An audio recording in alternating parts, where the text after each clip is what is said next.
Hi Kapiani! So ngayon maglo-long ride tayo. Outfit check, okay lang yan. 20 pesos sa pants, 20 pesos din sa damit. At ang bag sa TikTok at an UV arm protection ay sa TikTok din. At magbaon tayo ng tubig. Then ang helmet natin, of course hindi pa swak yan. At pagdating ng panahon, makakabili din tayo ng maganda at safe na helmet. Okay? Kung may pera kayo, pwede na kayong bumili para mas safe kayo. Siyempre, ang GoPro din, dahil wala pa tayong camera. Sana sa birthday ko, makabili na ako ng GoPro para maganda ang ating mga shot. Then next ay drone para maganda ang ating mga shots talaga. So, Lord, okay, give me that blessing. So, andito yung kasama ko, yun nasa likod. Yun yung kasama ko sana na magra-rides, pero hindi siya natuloy dahil hindi niya ako nakita. So ito na nga, ingat-ingat tayo dito sa crossing ng Naik dahil nakakalito talaga dito kung saan tatawid. So of course mga kotse, ang ating mga kasabayan, dahan-dahan na po tayo, stay safe at lagi magdasal. Then dito na nga, mag-withdraw muna ako para may pangbaon tayo guys. So yan na nga, andito na, inulit ko tong video na to. Dun sa puno, nandun pala yung kasama ko dapat na magra-rides pero hindi niya ako nakita. Naghintay siya doon na matagal. Ang nasa isip ko naman is pumunta na ng Kabyang. At dito naman, 'di ba? Sa sobrang pagmamadali ko, tignan mo, naalis pa yung strap or yung lock ng helmet. So, huwag nyong gagayahin to guys, lagi kayong mag-ingat at lagi nyong ilak yung helmet nyo, 'di ba? So, ano ba 'yon? Ano ba nangyari sa akin dyan guys? Bakit hindi ko na-ilak? Okay? So, nagkamamadali ko kasi. So, dito, napansin ko na rin na hindi okay yung helmet. So, maganda talaga guys na may, hindi ko pa napansin dyan. So, mas maganda talaga guys kung may cellphone din kayo or tumitingin din kayo sa sarili nyo bag nagra-rides kayo dahil hindi safe itong ginawa ko. So dito itinali ko na siya guys, mga ilang minuto naman napansin ko. So ito pala yung help din ng pagbablog. Okay, makikita mo talaga kung safe or hindi yung mga ginagawa mo during the ride. So ito na nga, kalimutan na natin yan. Susunod mag-iingat na lang tayo. So ito na nga, pag may nakita na kayong puno, nature vibe, ito na yung paakyat ng Kabyang at napaka talaga nag-heal, okay? Talagang gumagaan yung pakiramdam mo pag nakakita ka na ng nature, mga puno, green, at parang sa isip ko, parang 3 minutes ko lang tinatakbo itong Kabyang hanggang 13, parang gano'n.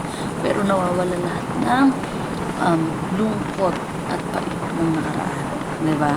Kaya paborito ko talaga itong Kabyang Tunnel. So, ito na nga tayo guys. Hindi lang naman lagi mukha ko nakikita nyo. Sa view din, dapat nyo makita dahil napakaganda talaga ng Kabyang. At mag-ready-ready tayo kasi may mag-photoshoot sa atin dito. At lagi ako napipicturean pero wala. Then, yan na sila.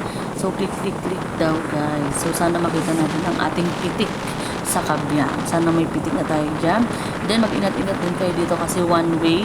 Kasi may ginagawa ang kalsada. So, ingat-ingat lang guys.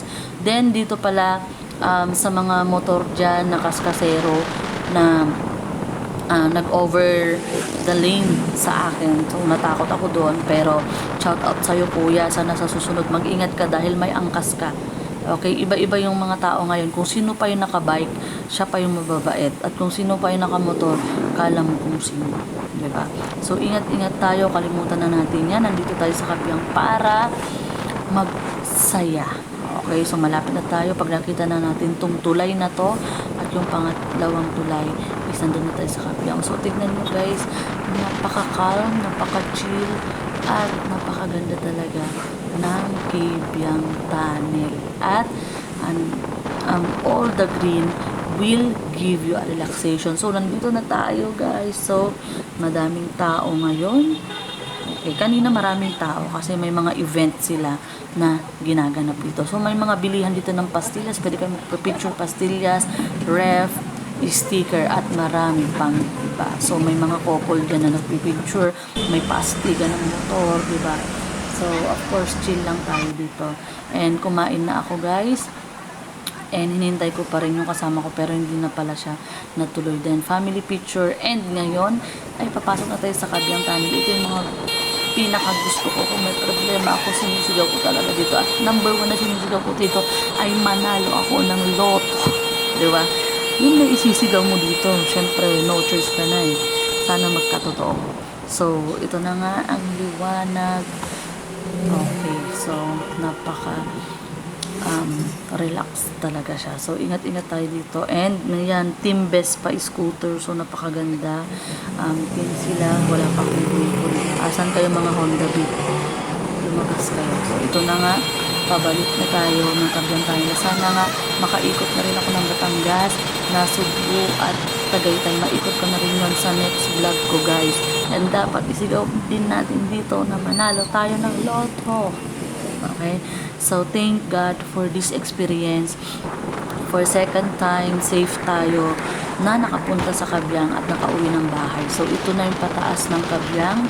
Napakaganda talaga nito. Parang talaga yung mga puno, yung mga green, talaga nakaka-relax sa mata. At pagka-uwi, iba yung pakiramdam mo pag dumaan ka dun sa tunnel. Kakaiba talaga, lalo na pag nilabas mo yung mga nararamdaman mo at problema mo. And, of course, ito yung pinupuntahan dito, yung mga unggoy, guys. Okay, yan pala, malaki pala yan. And, mababait din ang mga unggoy dito. Pwede mo silang pakainin, pero ingat-ingat ka lang kasi pwede nilang kunin yung cellphone mo. Okay, kasi parang na-adapt na rin nila yung pag-uugali ng tao na dito. Of course, ito na tayo, naabutan na tayo ng ulan. Buti na lang, dito na tayo sa Trece Martires na abutan ng ulan. Sana nag-enjoy kayo sa pangalawang vlog ko, papuntang Kabyang. Salamat sa lahat. Thank you.